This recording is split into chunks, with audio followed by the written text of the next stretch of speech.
So இந்த ஒரு பேப்பரை நம்ம 42 தடவை மடக்கணும்னா நம்ம எர்த்லேருந்து நிலாவுக்கே போக முடியும் அப்படின்னு சொன்னா நீங்க நம்புவீங்களா? ஏன்டா எர்த்லேருந்து 3 எவ்வளவு தூரத்துக்கு இருக்கு? இதை 42 தடவை மடிச்சா நீ எர்த்லேருந்து 3க்கே போயிருவ.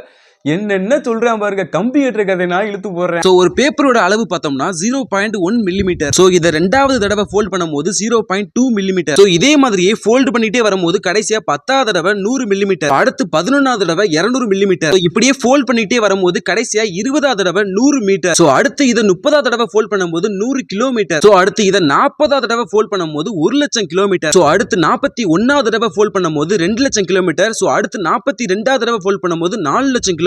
சோ எர்த்லேருந்து 3க்கு எவ்வளவு கிலோமீட்டர்ஸ் அப்படின்னு பார்த்தோம்னா 3,84,400 கிலோமீட்டர். ஆனா பேப்பரை 42 தடவை ஃபோல்ட் பண்ணும்போது அப்ராக்சிமேட்லி 4,39,804 கிலோமீட்டர். அதாவது எர்த்லேருந்து 3 டிஸ்டன்ஸை விட அதிகம். உங்களால ஒரு பேப்பரை 8 தடவை ஃபோல்ட் பண்ண முடியுமா முடியாதான்னு கமெண்ட் செக்ஷன்ல சொல்லிட்டு போங்க.